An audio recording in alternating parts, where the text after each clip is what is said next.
네, 안녕하십니까. 금전함TV 송현남입니다. 반갑습니다. 네, 이번 영상부터는요, 이제 우리 파생상품이라는 부분들을 조금 다뤄볼게요.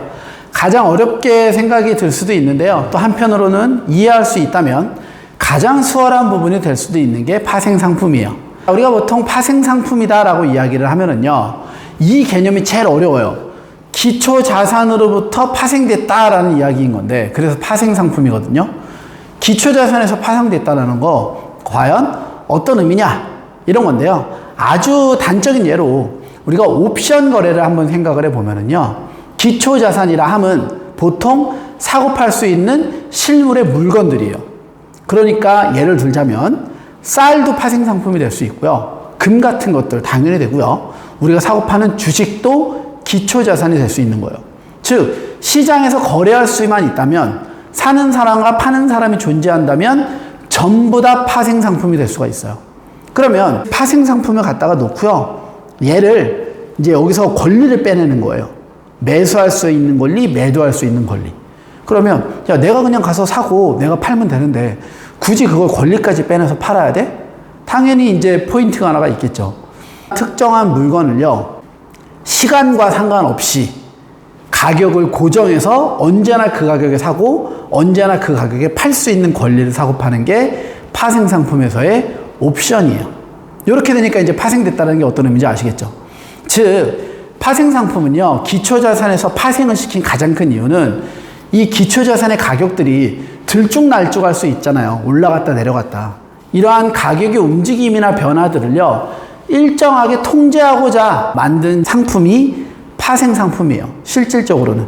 그런데 이제 요즘에 와서는 파생상품이 어떤 투기적인 성향을 갖고 볼륨을 키우는 하이리스크, 하이리턴인 상품으로 자리를 잡긴 했는데요. 실질적으로는 파생상품은요, 그런 기초자산이 갖고 있는 가격의 움직임들을 특정한 수준 이내로 딱 제한시키기 위해서 만들어진 게 파생상품이다 정도로 파생상품 이해하시면 될 것 같아요. 아시겠죠? 그래서 기초자산에서 파생됐다. 기초자산을 사고 팔거나 매매하거나 이런 것들에 대한 그 기간을 정하지 않고 가격을 정해놓는 게 파생상품의 특징이다. 이렇게 보시면 되겠네요. 그러면 이번에는 그 파생상품이 우리는 크게 네 가지를 봐요. 그러니까 선도거래, 선물거래, 그리고 옵션거래, 마지막으로 수합거래. 이렇게 네 가지를 파생상품의 거래 영역으로 나눠 보거든요. 그런데 이때 선도거래와 선물거래는요, 하나로 묶여져서 카테고리로 묶이는 경향들이 조금 있고요. 옵션 따로, 수합 따로 이렇게 빠져나가는 경우들이 있어요. 근데 이때 선도와 선물을 묶는 것도 실은 약간은 애매해요. 왜 그러냐면, 요거는 이제 제가 천천히 설명하면서 이야기 드릴 건데, 선도거래와 선물거래는요, 큰 틀로 바라보면 장외 거래냐, 장내 거래냐, 요렇게도 볼 수 있거든요. 그러니까 이제 옵션이나 수합이나 이런 애들을 봤을 때 우리가 장내 거래, 장외 거래로 구분할 수도 있고요. 선도, 선물, 수합, 옵션 이렇게 네 가지를 나누어서 구분할 수도 있는 거예요. 구분 기준에 따라 약간씩 차이는 갖고 있다. 하지만 공통적인 특징들이 다 들어있기 때문에요, 제가 정리해드리는 대로 정리하는 게 이 파생상품에 대한 개념들을 잡는 데에는 가장 수월하다라고 생각하시면 될 것 같아요. 됐죠? 자, 그러면 다시 돌아와서 선도와 선물에 대한 이야기 한번 해볼게요. 제가 옛날 이야기 하나 들려드릴게요. 그 요식업의 대가인, 우리 이제 TV 아주 자주 나오는 요식업의 대가가 계시죠. 백대디 이래갖고 이제 우리 백종원 선생님이 요식업의 엄청난 대가예요. 그러니까 이제 뭐 요식업 사업을 많이 하다 보니까 밑반찬이 많이 들어간다 이거예요. 그래서 이 밑반찬을 예를 들어 배추와 무가 들어가는 김치를 우리가 기본적으로 밑반찬의 베이스니까 그걸 생각을 해요. 그런데 이 계절적 요인이라던가 어떤 외부 요인으로 인해서 배추 가격이 포기에 2,000원도 했다가 10,000원도 했다가 너무 널뛰기가 심한 거예요.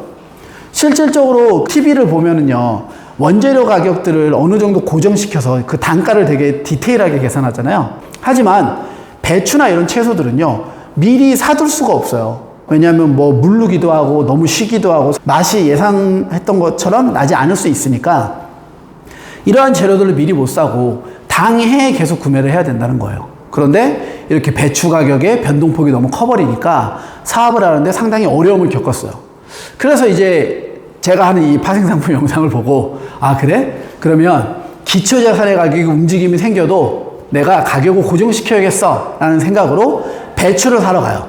농가로 직접 가는 거예요. 농가에 가서 농사 짓는 농부를 만나요.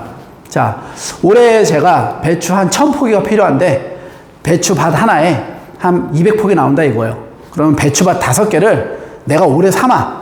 근데 작년도 평균 가격이 포기당 2,000원이었으니까 내가 올해도 상황이 어떻게 될지 모르지만 배추 가격이 엄청 풍년이 들어서 500원이 돼도 내가 2,000원에 사줄게. 그러니까 나랑 포기당 2,000원에 거래하는 계약을 체결하자 라고 농부랑 이야기를 하면서 1000포기에 대한 돈의 10%를 현찰로 먼저 딱 줘요. 계약금입니다 이러고. 그럼 농부 입장에서는 보통 농사 지으면 어때요? 수확철이 돼서 수확을 해야지 그때 이익이 생기죠. 그전에는 은행에서 대출 받고 빌려다가 농사 지으니까 그랬는데 은행도 아니고 특정한 가격에 사겠다라는 약속을 하면서 선급금까지 때려주니까 농부 입장에서 너무 좋죠. 그러니까 역시 이제 백종원 사장님 최고다 이러고 계약을 싹 해요. 그래서 이제 계약을 끝내고 백종원 사장도 올라와서 요식업을 운영하는데 올해도 2,000원의 배추가 들어올 테니 내년에도 단가는 이 정도에서 이렇게 하면 이만큼 이익이 나겠구나 라는 생각을 하고 이제 맘 편히 TV 방송 출연하고 있었다 이거예요. 그런데 그해 여름에 이제 태풍이 심하게 와요. 이제 물난리가 난 거예요. 비가 엄청 많이 와서 배추밭의 절반이 떠내려가요. 그러니까 선물 시장에서, 즉 배추를 거래하는 시장에서 예상 가격을 내거든요. 예상 가격으로 자 올해 배추는 포기당 5,000원 정도 될 것 같아. 딱 이래요. 그걸 딱 듣는 순간 이제 배추를 1,000원에 사기로 했던 그 요식업의 대가인 백 선생님은 너무 행복하죠. 5,000원짜리를 나는 2,000원에 사기로 계약을 했으니까. 근데 농부는 잠이 안 와요. 와, 포기당 3,000원씩 손해네. 내가 그걸 괜히 했지. 내가 눈이 멀었어 이러고. 그리고 가을이 됐더니 가을에 태풍이 또 한번 싹 쓸고 가요. 그래서 배추가 포기당 10,000원까지 올라가요.